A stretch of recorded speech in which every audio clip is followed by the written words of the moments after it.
Alô! Cheguei! Uma live maravilhosa que a gente vai fazer hoje. Tô aqui, atrasei um pouquinho, porque tava com o meu espaço sagrado aqui, dos meus atendimentos e prioridades, né, meus amores? Bem-vindas! Bem-vindas! Deixa eu sentar aqui para conversar com vocês. Quem tá chegando aí? Opa! Olha, meus amores, eu tô muito feliz de fazer essa live para convidar vocês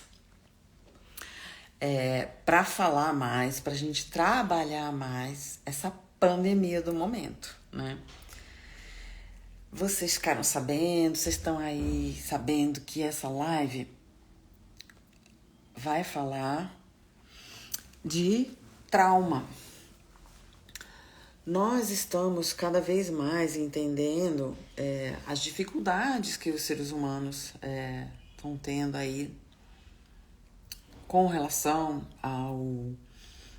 à vida, que está totalmente ligada a questões, né, muito profundas.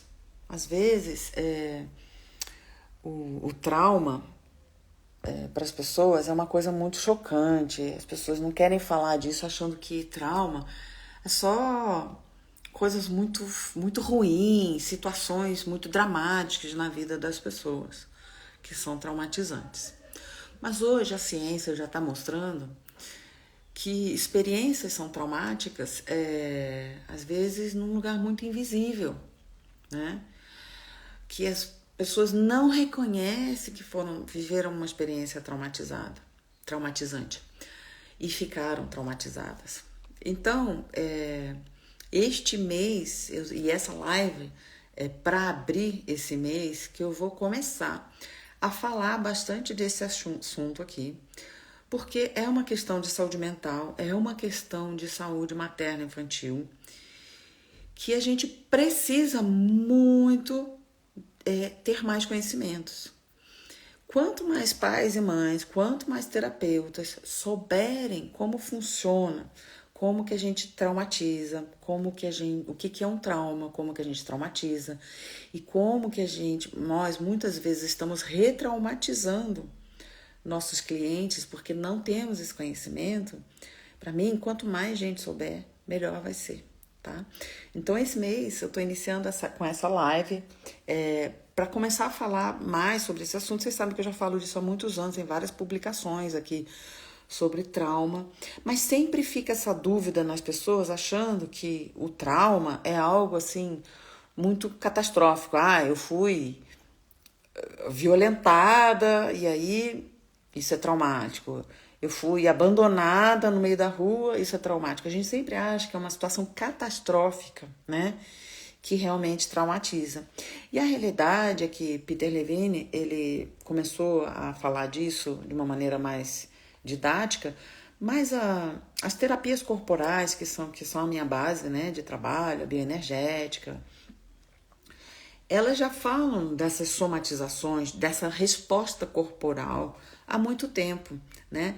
Então, a gente sabe que desde a infância nós vamos recebendo informações, nosso corpo e o nosso sistema nervoso recebe informações e ele vivencia e experimenta isso de formas diversas. Então, já sabe, né? A gente já sabe, dentro da psicologia, já fez muitas pesquisas com gêmeos vivendo na mesma família, ou gêmeos que foram separados, coisas assim até meio suspeitas do ponto de vista ético, para se entender por que pessoas desenvolvem padrões e outras não. E acontece que tem muito a ver como a gente experimenta a experiência, tá? Tem mais a ver com o que passa dentro da gente. Trauma não significa que nós estamos quebrados, não é um diagnóstico para servir como rótulo para ninguém, não é, né? Isso que eu tô falando.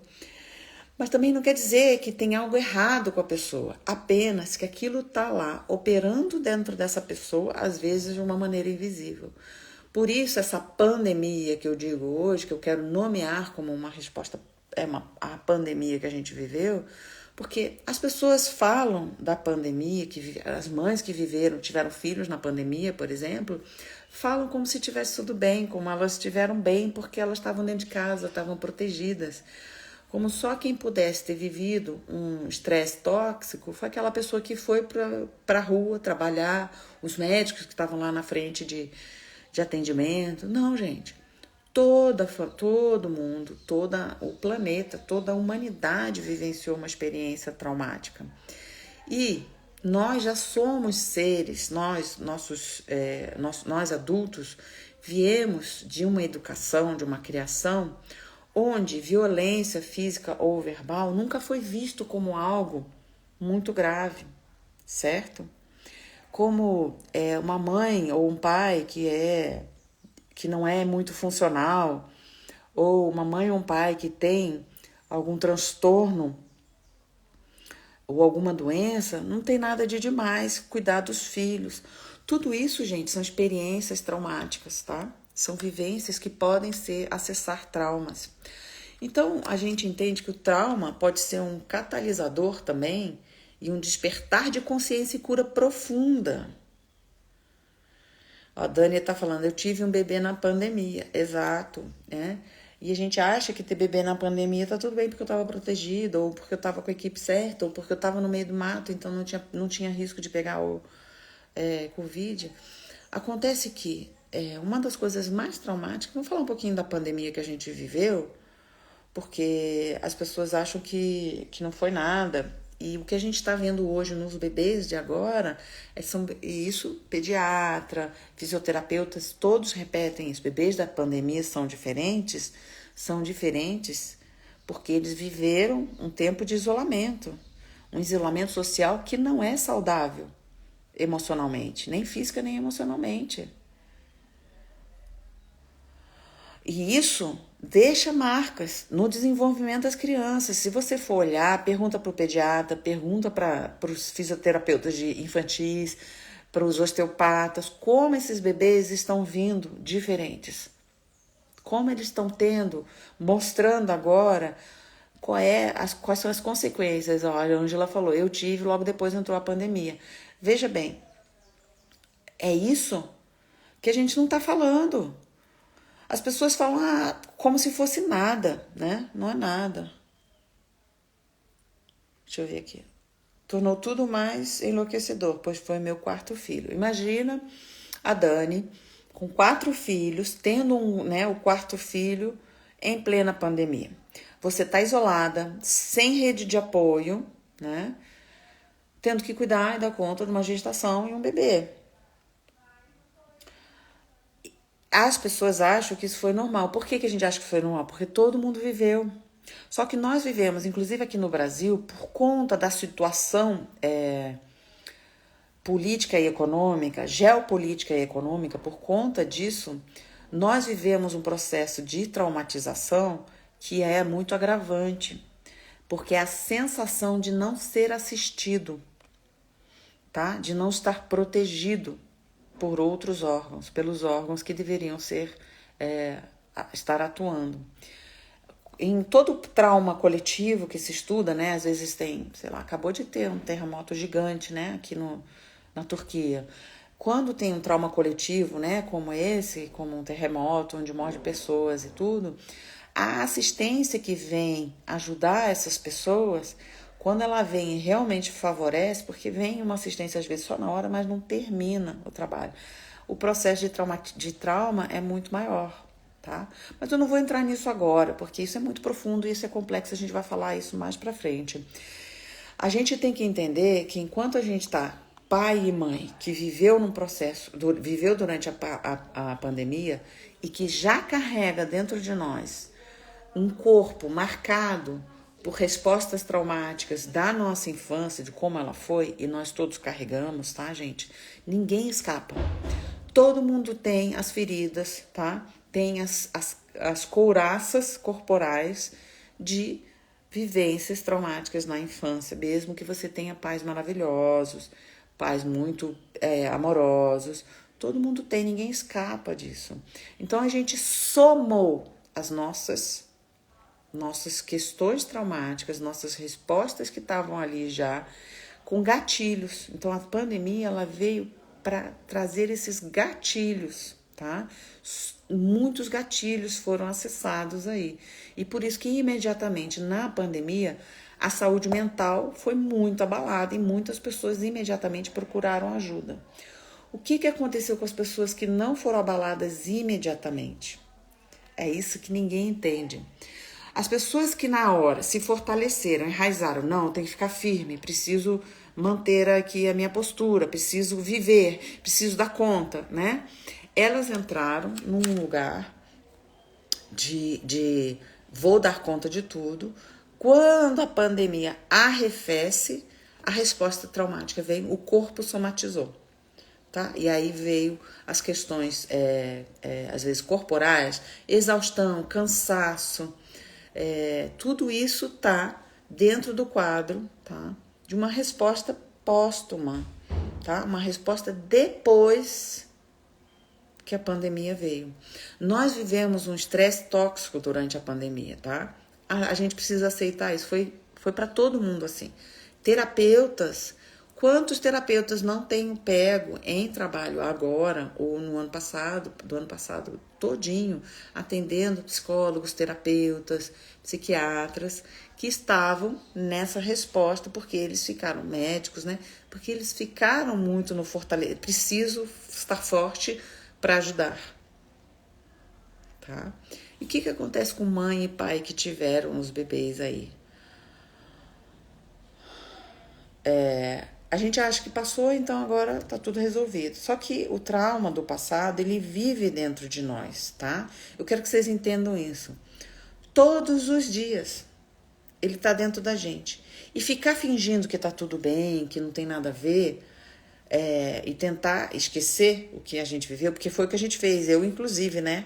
Olha só, a gente, quando começou a liberar, a pandemia começou a arrefecer e a gente estava vacinado, o que aconteceu? Eu fui também.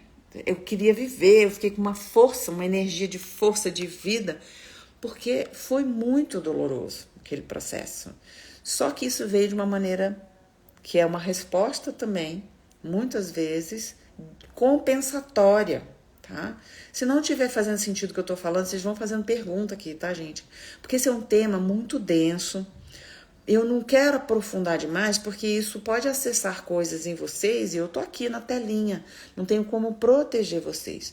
Mas eu quero dizer para vocês que resposta traumática, aqui todo dia eu tô atendendo mães e pais em trauma, tá? E não é só da pandemia, é algo que veio antes e que a pandemia só fez ela vir à tona, tá? Só fez isso ficar mais claro, mais presente na vida delas.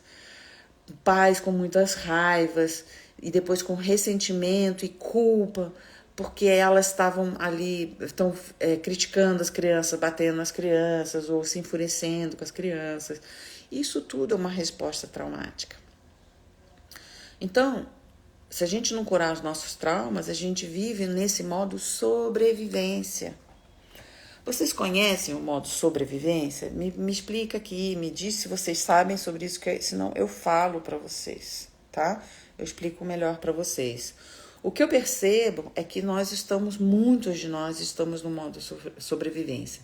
Se a gente não caiu na medicalização, tá? Se você não foi buscar remedinho, tudo bem tomar remédio, tá, gente? Muitas vezes essa é a única resposta que a gente tem, que a gente precisa da medicação tarja preta, medicamentos psiquiátricos para tá vivendo, para tá continuando, né? Acontece, o que acontece? O medicamento, ele só cobre essa resposta traumática que a gente está vivendo. Ele é necessário? Algumas vezes, sim. Inclusive, muitas vezes eu indico meus pacientes a ir ao psiquiatra para que isso possa regular um pouco aquilo que a pessoa está vivendo e a gente tratar clinicamente, terapeuticamente o trauma, tá?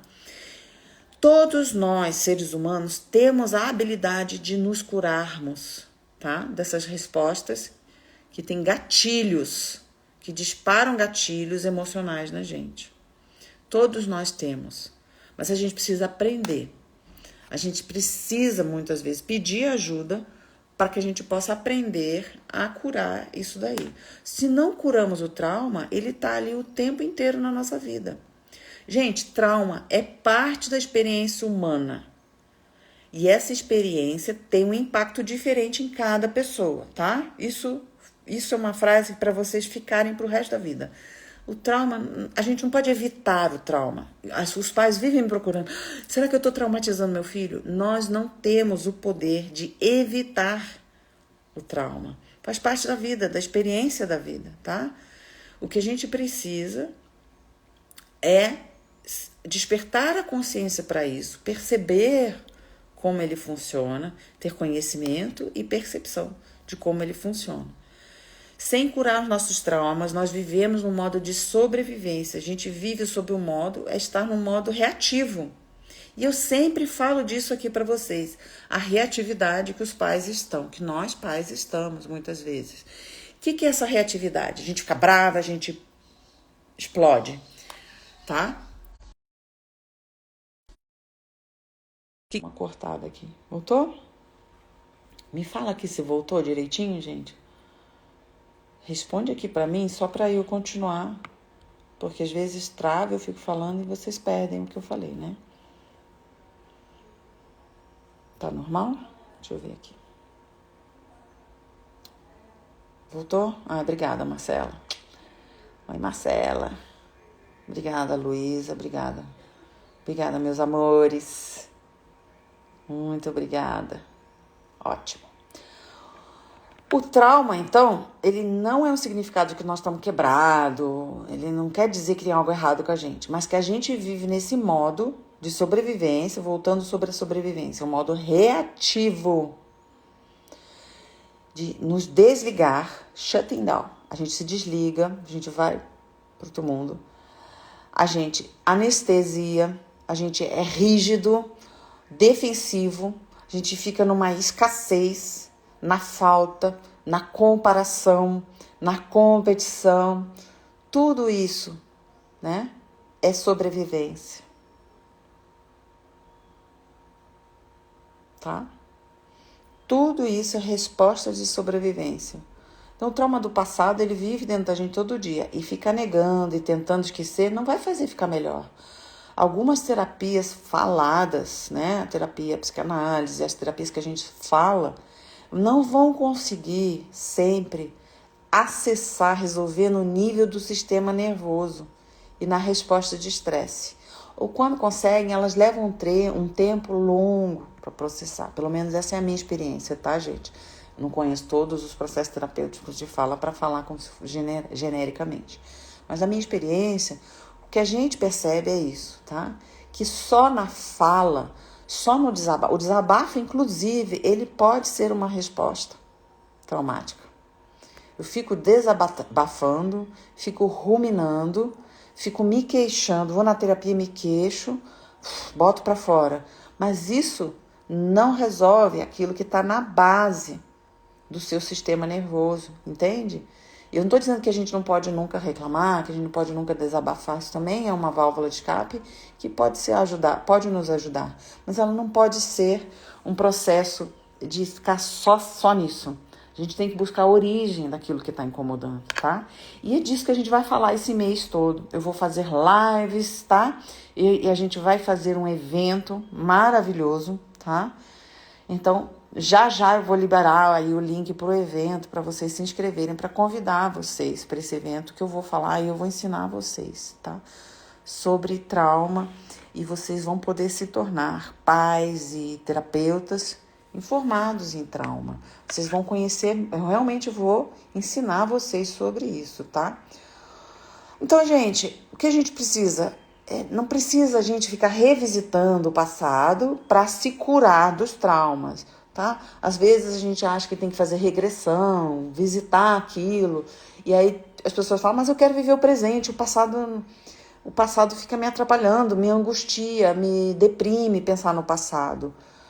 Aqui a gente tem que entender o seguinte: você pode tratar o seu sistema nervoso por outros caminhos aqui e agora, tá? visitar a origem, aonde a experiência que foi traumática, nem sempre é necessário, tá?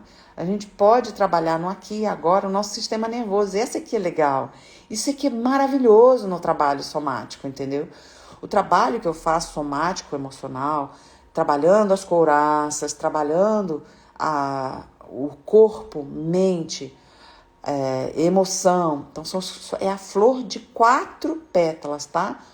Corpo físico, corpo emocional, corpo mental e corpo espiritual. Também entra aqui, tá bom, meus amores? Não dá mais pra gente continuar trabalhando uma coisa separada da outra. É impossível. O trauma em si, ele é maravilhoso também, gente. A gente fala de trauma como se fosse uma coisa horrível. Ai, deixa eu me livrar dos meus traumas. Ai, que traumático, né? Sempre tem um lugar pejorativo.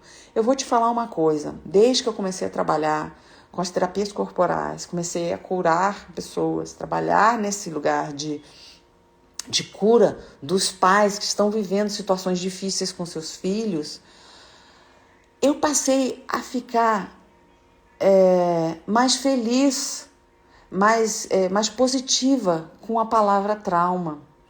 Porque o trauma ele pode ser um grande catalisador. Ele desperta, é um despertar de consciência. Foi assim para mim, tá? Quando eu toquei em terapias corporais que tocaram em traumas meus, muito de momentos às vezes até pré-verbais, né? Porque a gente tem trauma perinatal. A gente tem trauma do momento em que a gente estava na barriga da nossa mãe, do nosso pai.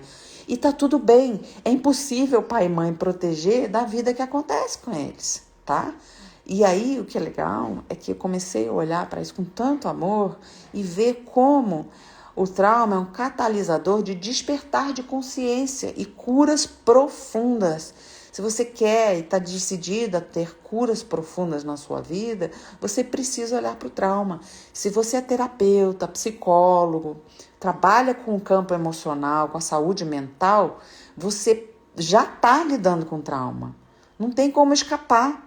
Você está lidando com trauma. E o que acontece? Você ainda corre o risco de se retraumatizar, ou seja, o seu paciente ser retraumatizado quando você não tem essa consciência.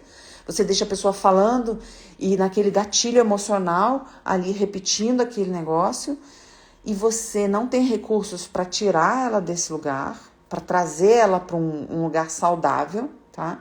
E pior, você também pode sofrer trauma vicário, tá? Trauma vicariante é algo que custa os profissionais de saúde perceberem. E eu, como estou num lugar já de ensinar os terapeutas, eu tenho recebido muitas psicólogas ou muitos fonos, muitos ou profissionais da área de saúde que estão em trauma vicário, tá? Então, a gente vai falar também sobre isso no evento. Hoje, eu queria falar mais dessa questão pandêmica, porque a gente está cego para isso. Eu estou muito chocada como os pais estão achando que os filhos tá tudo bem com os filhos dele, que eles estão bem, sem se tocar, que se eles estão com raiva, que se eles estão reativos, se o casamento deles está indo para o ralo, pode ser o impacto desse gatilho que foi a pandemia. Pode ser um impacto das coisas que foram vivenciadas e retraumatizantes durante o processo da pandemia, durante o processo pandêmico. As pessoas que já estavam com a saúde mental no fio procuraram ajuda. Aquelas que não estavam ficaram fortes, se enrijeceram, tentaram resolver os problemas, sobreviveram, resolveram a questão da grana, né? Alguns tiveram que buscar outro meio de sobreviver, de viver, né? Outros buscaram soluções para a família. Alguns foram traumatizados com lutos profundos, né? Que eram lutos que não puderam ser nem vivenciados. E a gente acha que tá tudo bem. Eu ouço na minha clínica, gente. Mas não foi traumático para mim, não foi estressante. Eu vou contar para vocês um exemplo, pra vocês entenderem como a gente tá anestesiando e subestimando o impacto do que a gente tá vivendo agora. E que lá no futuro, quem trabalha com saúde mental vai falar o quê? Como as pessoas estavam vivendo no ano de 2023.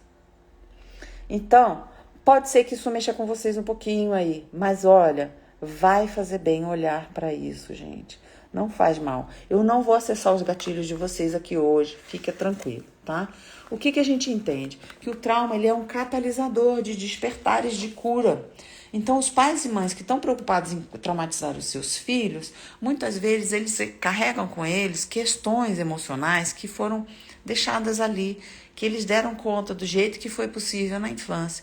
E agora eles estão com medo de repetir padrões. E aí eles perfeccionam, eles começam a ser muito rígidos consigo mesmos e entram num processo totalmente adoecido. Quem aqui não fica nessa rigidez? Me conta vocês um pouquinho aqui para eu poder ajudar vocês já nessa live. Compreender que isso é um padrão, gente, que algumas respostas são padrões de comportamentos adquiridos ali na nossa terra infância, lá no início da nossa vida, quando a gente era pequenininho, que a gente não tinha recursos, é importante porque agora você é adulto e você tem os recursos.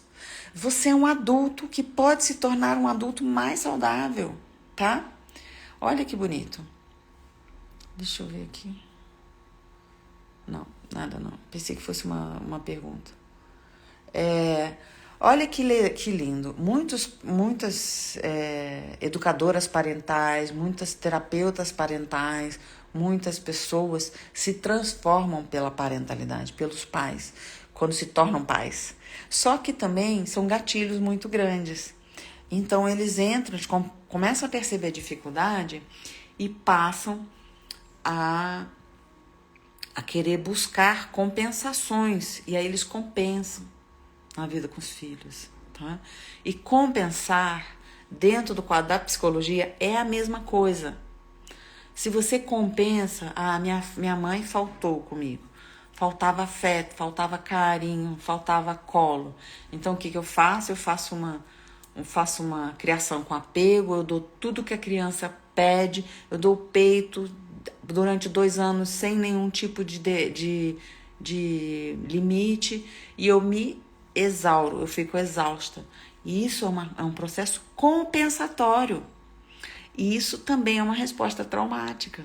Você está repetindo sem perceber.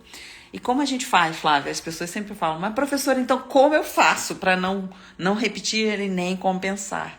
Eu não vou conseguir falar todos os mecanismos aqui nessa live. A gente vai ter bastante chance de falar aqui desses mecanismos nas lives todas. Mas é um trabalho consistente de primeiro, conhecer os seus padrões, tá? Então, conhecer os seus padrões requer um desenvolvimento pessoal, requer uma dedicação. Porque é mais fácil para algumas pessoas, é mais fácil apontar a culpa lá fora. Falar, a culpa é do meu marido, a culpa é do meu chefe, a responsabilidade é da crise econômica. E não se responsabilizar. A culpa é da professora do meu filho, é do pediatra, né?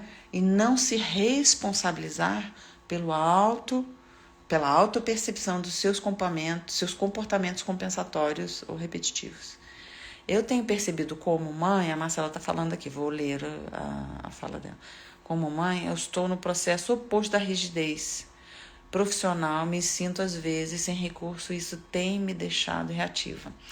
Olha que linda essa frase. Marcela, que maravilha.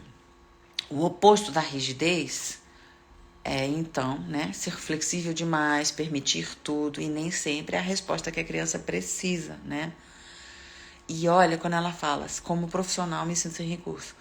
Marcela, a grande maioria dos profissionais que atendem saúde mental, saúde de uma forma geral, estão sem recursos, porque o conhecimento sobre trauma ainda está na mão de poucos, ainda está muito velado, ou então está assim, de um lugar muito inacessível, né? E é por isso que eu quero trazer para cá, para que vocês que são profissionais, que estão atendendo, que vocês se sintam com recursos. Porque a gente não pode tomar para nós, como profissional, a responsabilidade da cura do outro. A gente tem que entregar ao outro a capacidade. E o que a gente percebe é que muitos processos terapêuticos infantilizam a criança, infantilizam a pessoa que está na nossa frente porque eles ainda não são adultos saudáveis, então a gente infantiliza querendo fazer por eles. E o processo terapêutico do trauma é totalmente oposto, porque ele traz o adulto para a conversa terapêutica, né? E é muito bom lidar com o adulto, ele é capaz. Nós precisamos confiar na pessoa que está diante de nós em processo terapêutico. E eu trabalho exatamente isso, eu ensino exatamente isso hoje. É o adulto que está na nossa frente. Eu converso com o adulto e não com a criança. A criança a gente vai cuidar. A gente vai trazer a percepção de que aquilo é um trauma, que aquilo é uma resposta traumática, que o comportamento é um engessamento que foi desenvolvido ao início da vida como um mecanismo de defesa para sobreviver. Só que ele está reagindo agora na sobrevivência. E o sobrevivente não é com quem a gente conversa com um adulto saudável.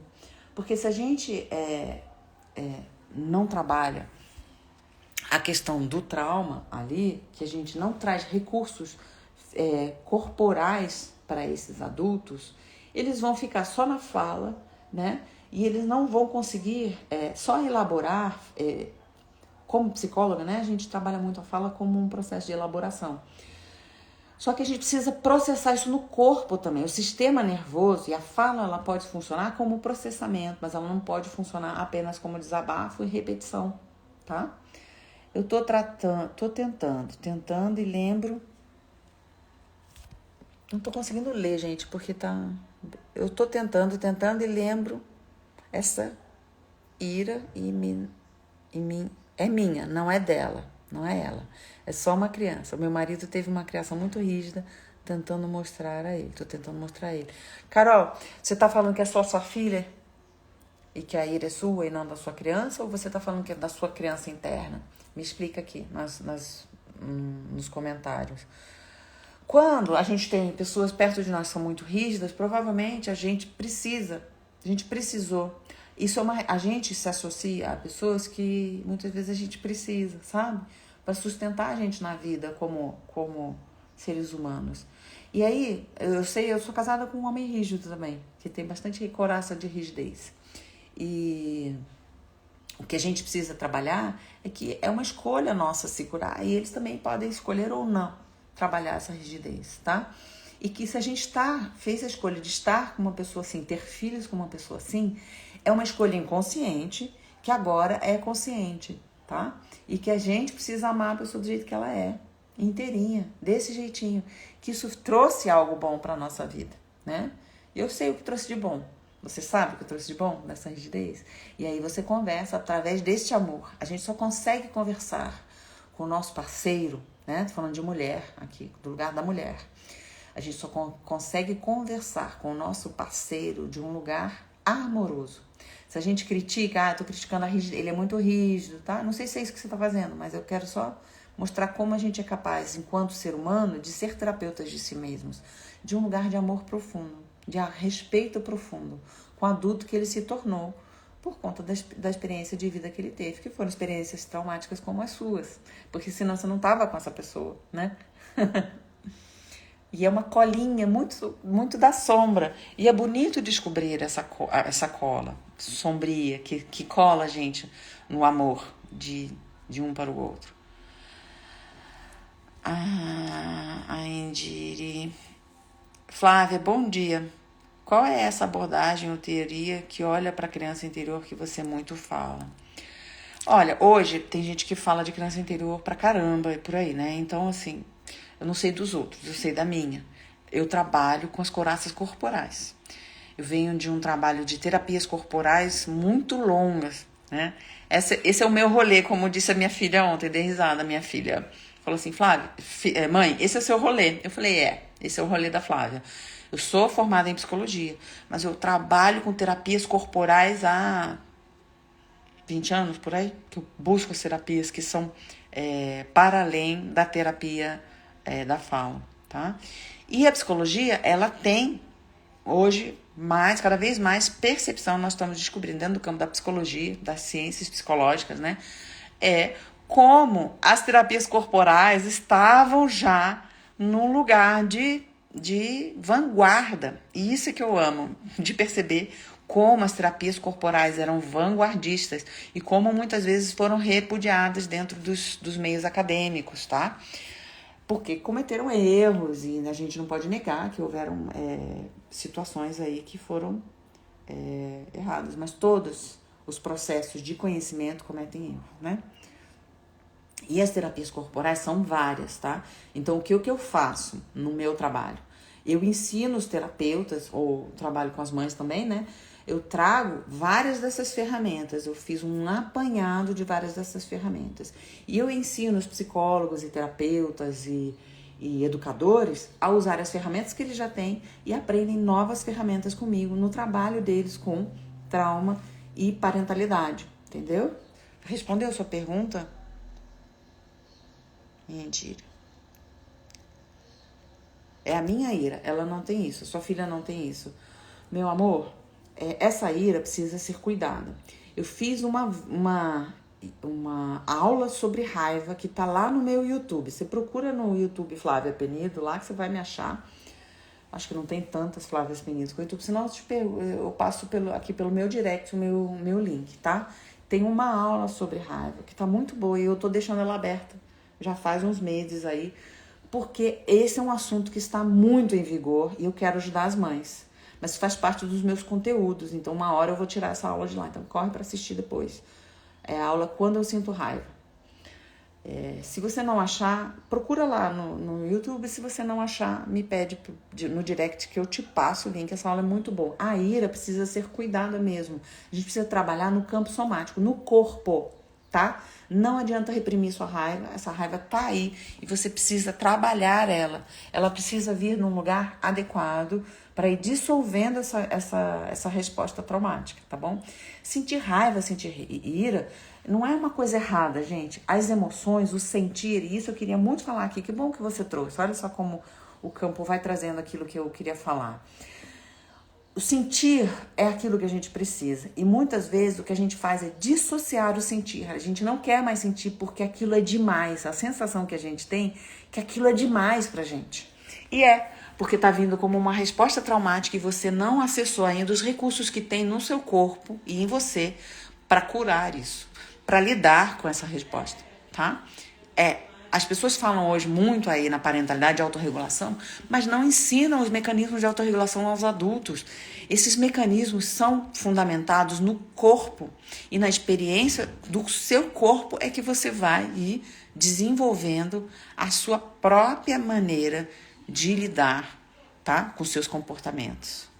Porque é muito fácil dizer, você não pode bater no seu filho, você não pode gritar com seu filho precisa dormir, você precisa ter rotina, falar um monte de coisa para as mães ou para os pais, fazer eles se sentirem culpados para vender os cursos, mas não dá as respostas.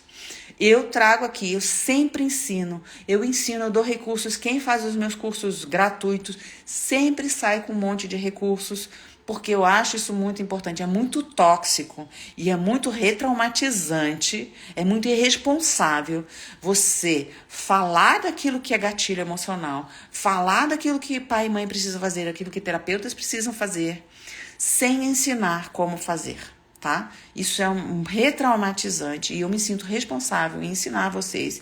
Eu não vou ensinar todos os recursos, porque seria injusto com quem compra os meus cursos, mas eu ensino vários recursos gratuitamente, tá bom? É claro que nos meus cursos vocês vão ter sempre, gente, vocês vão ter sempre como aprofundar, vocês vão ter um tete a tete comigo, vocês vão ter ali a pessoa com a experiência para levar vocês num novo patamar, com novos recursos, né, gente? É sempre assim, não tem jeito. Não tem como fazer isso, fazer isso de outra maneira. Mas vocês saem com novos recursos. Assiste o vídeo sobre a raiva. Todas vocês, não só quem sente a raiva, mas porque a raiva é algo que a gente precisa sentir. Ela é uma defesa, ele é um mecanismo que é saudável. Ele não pode estar nesse lugar que nos adoece, entendeu? Sentir raiva é saudável. Não é uma coisa ruim. Todo sentir é saudável. O que a gente precisa é conhecer a reatividade que ela está causando na gente, nosso adoecimento. Tive minha segunda filha durante a pandemia e nos cuidamos bastante. Fomos bastante rigorosos no isolamento, diferente da minha primeira filha. Aí a bebê dormia bem desde que nasceu. Então, o bebê dormir bem é sinal de que há uma autorregulação aí, geralmente, tá? Então, o que a gente vê que bebês que não estão dormindo hoje, eu tenho recebido muito pedido, né, de atendimento individual de bebês que não dormem, apesar de fazerem educação parental, educação do sono e tudo. Por quê? Porque eles vêm com essa coisa da rotina, tá? E o padrão da rotina pode ser gatilho para alguns pais. Eu não sei para vocês, mas uma pessoa que já tem uma rigidez interna, ter que ser rígida com uma rotina, ter que fazer tudo certinho, pode ser um gatilho, pode disparar uma necessidade de controle tão potente que ela entra numa ruminação e num ressentimento gigante. Então a gente tem que tomar cuidado quando a gente está ensinando as rotinas para que elas sejam fluidas, leves, que elas sejam alegres, que elas sejam vividas de um lugar interno de experiência prazerosa. E aí a autorregulação dos bebês, elas começam a aparecer. Mas muitas vezes os bebês não dormem, e isso eu ensino nos meus cursos, né? Os bebês não dormem, não é só por causa, a rotina só não basta, né? A gente precisa trazer outras respostas no corpo do bebê, porque ele pode estar com uma resposta traumática. E não tem nada demais, tá, gente?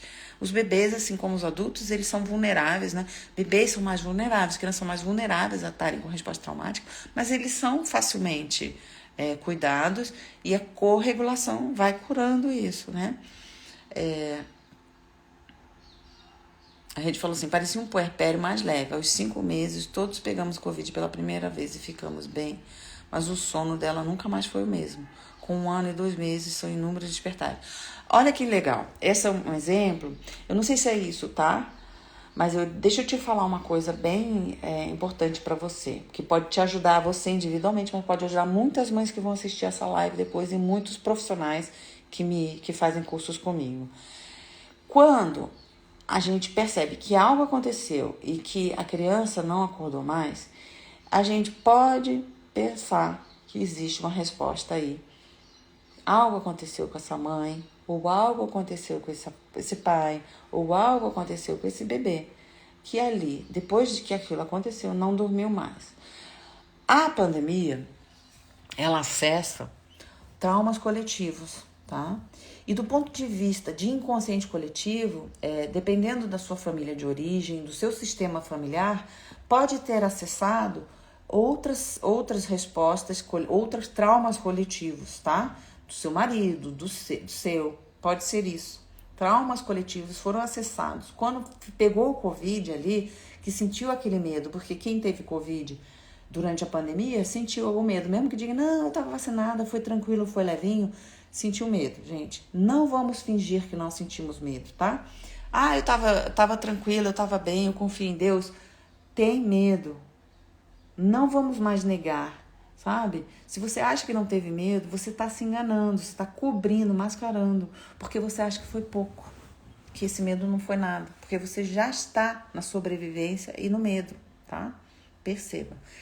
E quando disparou, acessou esse inconsciente coletivo ou disparou um gatilho emocional do medo, criou ali uma resposta de hipervigilância na criança ou nos pais, tá? Então, eu preciso olhar para o sistema familiar, não só para a biografia, né? Não só para esse evento, mas às vezes a gente precisa conectar com algum sistema, limpar isso aí também com algumas respostas corporais, mas também sistêmicas, né?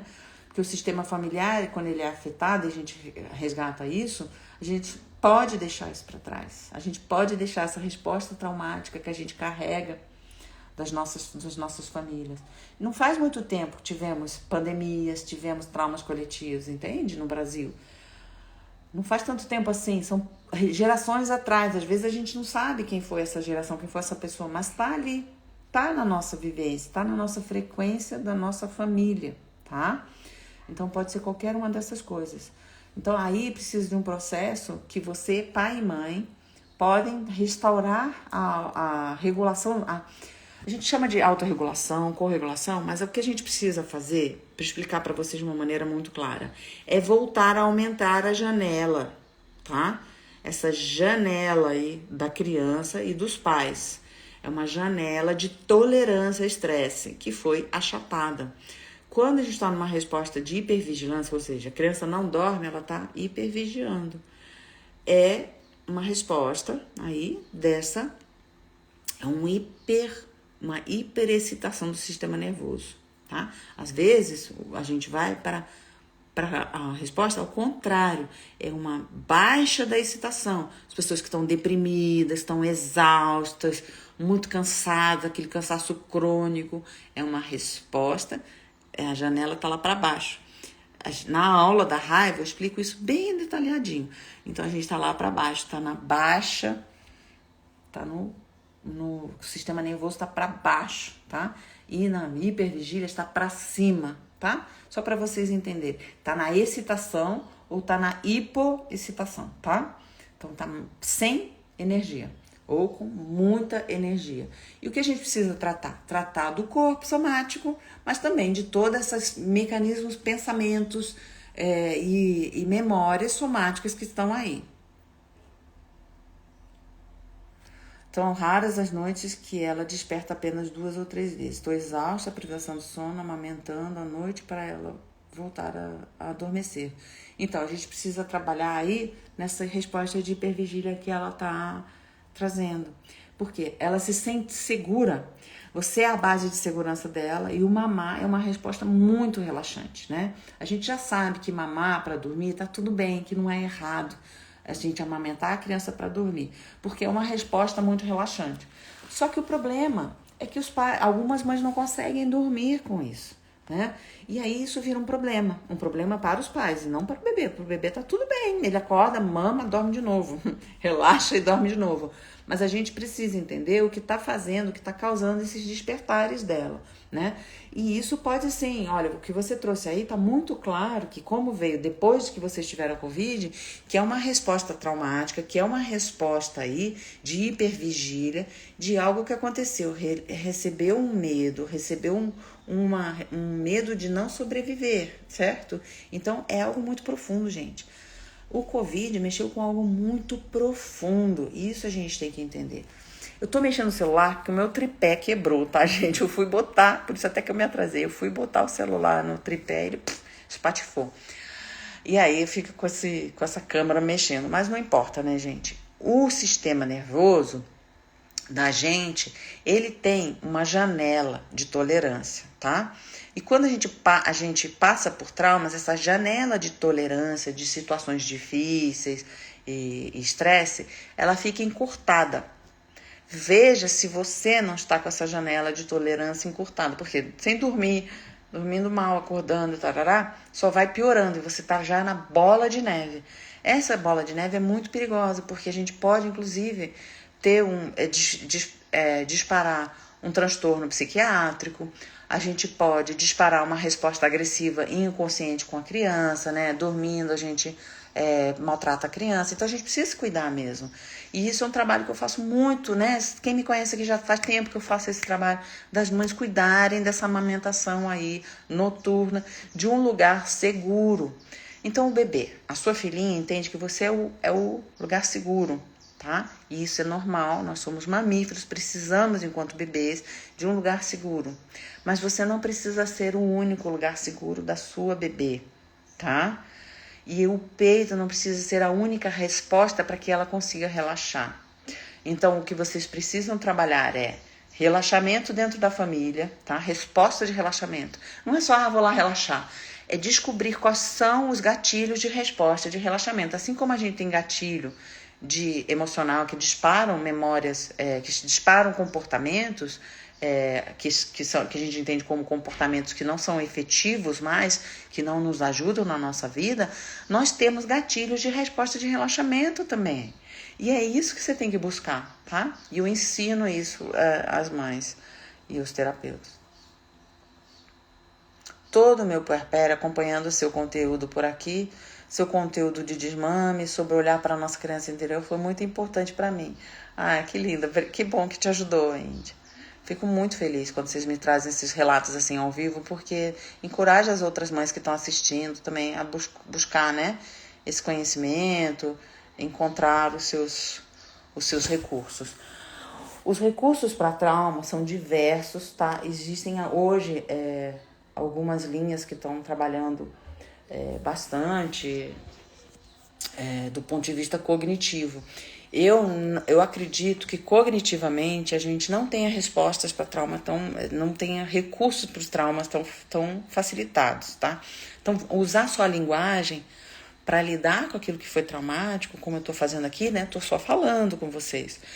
Não é o suficiente. A gente precisa de mecanismos no nosso corpo para que a gente possa trazer isso para o nosso dia a dia, tá? Quando a gente está no nosso dia a dia, sentindo que está em resposta traumática, a gente já tem as ferramentas imediatamente. Eu digo que são ferramentas que estão na nossa palma da mão. Inclusive, tem alguns recursos que estão na palma da mão mesmo, né? O sentir, o perceber, faz com que a gente volte para o nosso lugar. Volte para quê agora, né? Quando a gente está em resposta traumática, a gente sai do presente e a gente vai lá para o passado. Mesmo que a gente não lembre, o nosso corpo somático lembra e ele responde daquele jeito, tá? Vocês entenderam isso? Ficou claro isso? Que embora a gente não esteja nem lembrando do passado, que aquilo que aconteceu, o corpo está lembrando e o sistema nervoso está reagindo de acordo com aquilo. Por quê? Porque o nosso sistema nervoso, ele a gente acha que a nossa mente é muito poderosa, né? Que o nosso cérebro, que a nossa mente consciente é poderosa. Mas é apenas 5% da nossa mente é consciente. 5% apenas. 95% do que a gente faz é a mente inconsciente, é o corpo emocional. Gente, eu faço silêncio porque a gente não realiza isso. Eu sou uma pessoa muito do mental, né? Eu sou super cognitiva, assim, eu gosto do conhecimento. E é por isso que eu sou professora, porque o conhecimento é uma coisa fácil para mim. É um lugar confortável, é o meu lugar seguro. Mas o nosso cognitivo, o nosso conhecimento, ele está com 5% só de poder sobre a gente. O nosso corpo tem muito mais poder. O nosso corpo está reagindo o tempo inteiro sem a gente ter controle.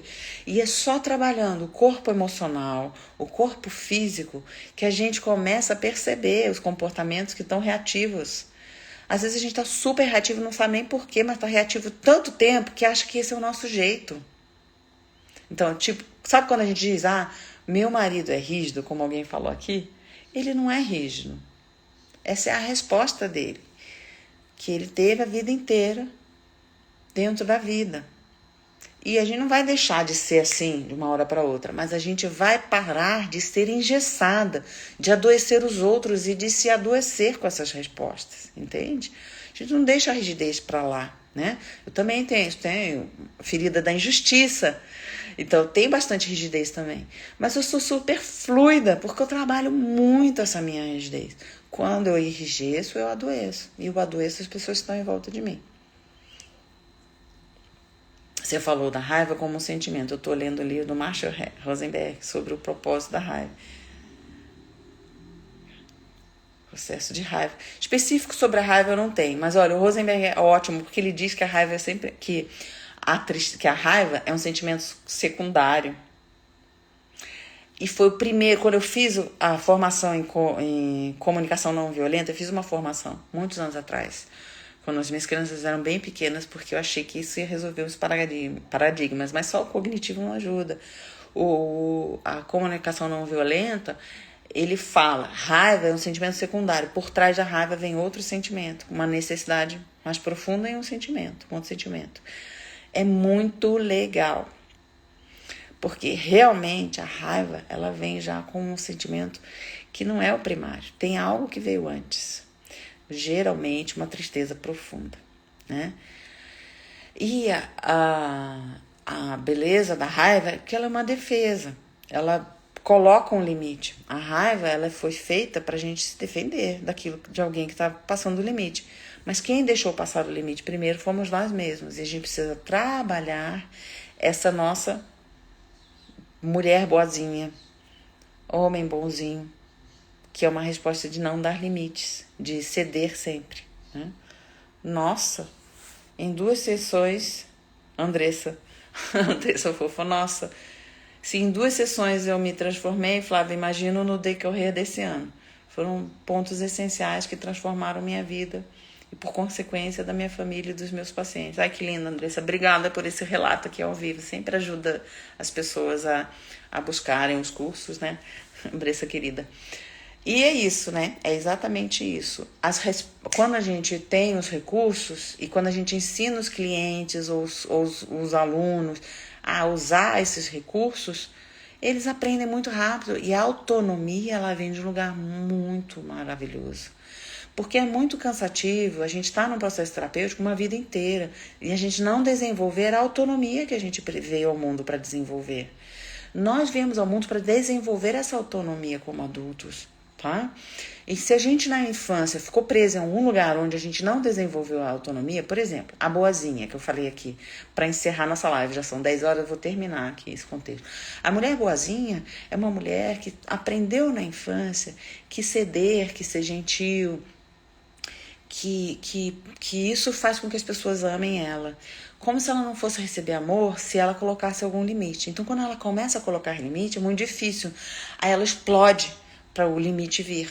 Aí ela se assusta com aquela raiva e se sente culpada muitas vezes que sentiu essa raiva. E sente medo de perder o amor daquela pessoa que ela colocou o limite. E isso, gente, é uma trajetória, um ciclo de dependência, codependência ali na relação, que vai magoando os dois, ferindo as duas pessoas que estão nessa relação. Então a gente precisa perceber que os nossos limites não estão bons, que a gente não está sabendo colocar um limite e que o outro não está sabendo perceber o nosso limite, né?